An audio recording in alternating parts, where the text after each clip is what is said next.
Hai, siapa di sini yang udah bosen banget sama tahun 2024? Ya gimana enggak, kayaknya tahun ini tuh udah ancur-ancuran banget deh.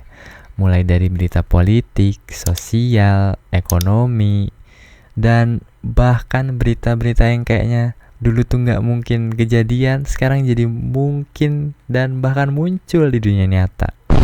Tapi kalau kita throwback lagi ke beberapa tahun ke belakang, kayak tahun 2020, waktu pandemi COVID-19 pertama kali merebak.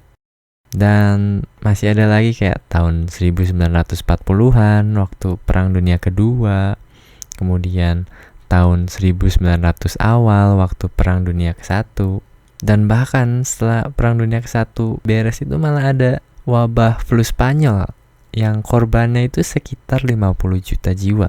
Ya, dan masih banyak lagi sih tahun-tahun terberat dalam sejarah umat manusia. Nah, sekarang tuh muncul pertanyaan. Jadi, sebenarnya tahun berapa sih tahun yang bisa dinobatkan sebagai tahun terburuk dalam sejarah umat manusia? So, gua Heng, dalam beberapa menit ke depan bakal nemenin makan siang kalian dan nambah topik obrolan malam kalian. So, stay terus dan sini gue ceritain.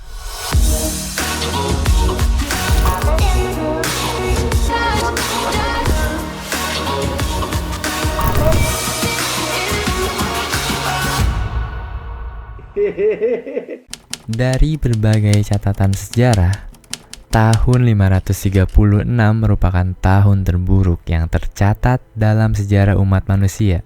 Ya gimana enggak? Karena di tahun ini tuh awal dari segala macam bencana yang bakal menerpa peradaban manusia di beberapa tahun hingga ratusan tahun ke depannya.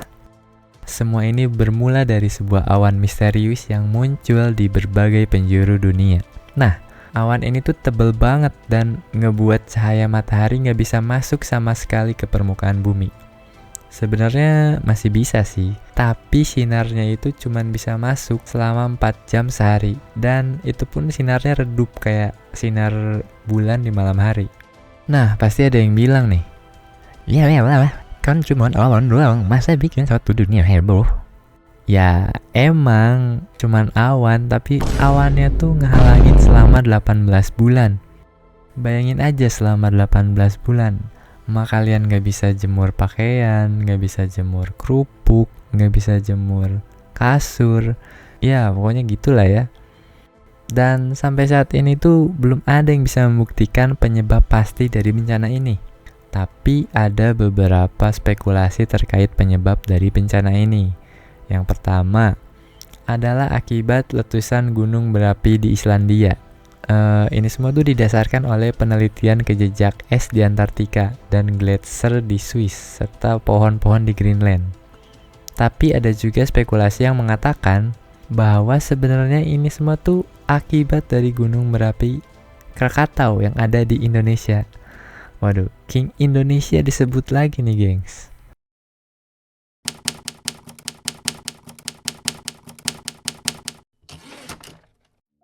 Efek dari awan ini tuh gak main-main, soalnya dengan adanya awan ini bikin suhu rata-rata permukaan di muka bumi itu anjlok sampai 2,5 derajat Celcius. Tentu aja ini ngakibatin kekacauan iklim di seluruh dunia.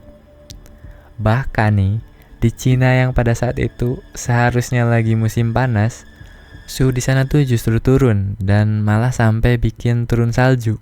Nah, tanpa adanya sinar matahari yang cukup, ngebuat gak adanya proses penguapan air laut. Dan karena gak adanya air laut yang menguap, maka siklus air pun terganggu dan menyebabkan kekeringan di mana-mana. Akibat kekeringan ini, tanah pun akhirnya kehilangan kesuburannya.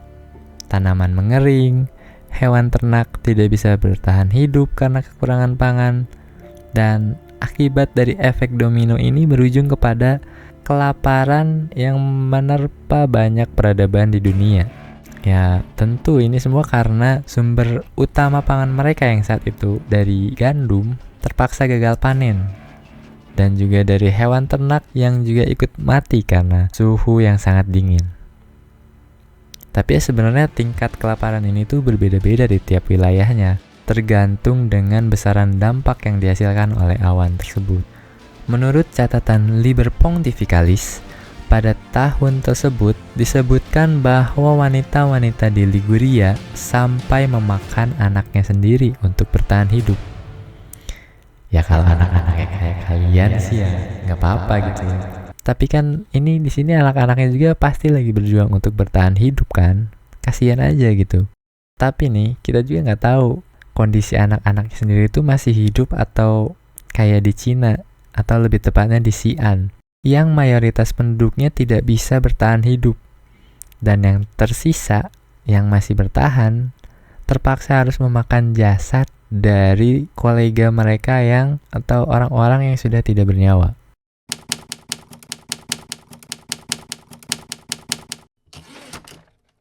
Setelah orang-orang di tahun 536 ini melewati sesuatu yang kita bisa bilang neraka, selama beberapa tahun setelahnya, mereka harus lagi dan lagi diterpa dengan ujian yang lainnya, yaitu wabah pes pada tahun 541. Wabah pes ini atau yang lebih dikenal sebagai wabah Justinian, sesuai nama kaisar Bizantium saat itu, disebabkan oleh virus dari tikus yang dibawa oleh kutu, kemudian hinggap di tubuh manusia. Dan tebak, apa yang membuat virus ini tuh jadi naik daun pada saat itu? Ya, betul, karena suhu dingin dan lingkungan yang gelap membuat pertumbuhan virus ini menjadi sangat cepat dan masif hingga akhirnya go internasional. Sebenarnya asal dari virus ini juga bukan dari Eropa di mana tempat virus itu menyebar, tetapi dari benua Afrika yang terbawa oleh kapal-kapal dagang yang membawa barang-barang ekspor dari Afrika hingga sampai ke Konstantinopel. Dan penyakit ini tuh lumayan mengerikan ya, karena efeknya tuh kayak demam tinggi, sakit kepala, kelelahan, nyeri otot, batuk berdarah, kesulitan bernafas, dahak yang berbusa, bahkan sampai kulit yang muncul benjolan dan nanah. Jadi ya udah di saat itu orang-orang yang baru mulai bangkit lagi, baru masa pemulihan, malah kena wabah baru lagi. Dan bukannya jadi bangkit, malah peradaban saat itu makin kacau lagi. Sebagai manusia yang memiliki insting untuk bertahan hidup yang sangatlah kuat, ini semua mengakibatkan munculnya perpecahan dan konflik di mana-mana. Tentu saja untuk memperebutkan wilayah, rampasan, hingga kekuasaan. Dan karena kekuatan-kekuatan yang sebelumnya memerintah mulai melemah juga, ini membuat satu persatu peradaban hancur. Sebagai contoh seperti Kekaisaran Romawi Barat, kemudian peradaban Sasanian di Persia, peradaban Gupta di India, peradaban Mochica di Peru, dan Teotihuacan di Meksiko. Sebenarnya masih banyak lagi peradaban lain yang mulai hancur satu persatu dan dalam kurun waktu yang tidak berjauhan. Dan itu semua diakibatkan oleh kelaparan di tahun 536. Walaupun sebenarnya masih banyak sih faktor lain yang menyebabkannya, tapi salah satu faktor terbesarnya adalah kelaparan akibat awan tebal tadi.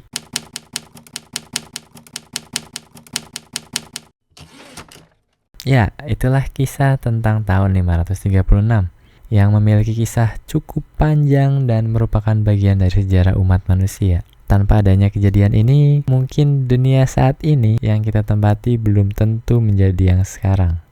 Berawal dari letusan gunung api yang berakhir dengan berbagai kehancuran peradaban di dunia. Coba, kalau kalian di zaman itu, apa kalian bisa bertahan? Atau justru dimakan emak kalian? Atau mungkin nih, bisa menggulingkan kekaisaran dan bahkan mendirikan dinasti baru? Coba tulis di kolom komentar. Oke, sekian aja dari gua. See you on the next video dan bye-bye.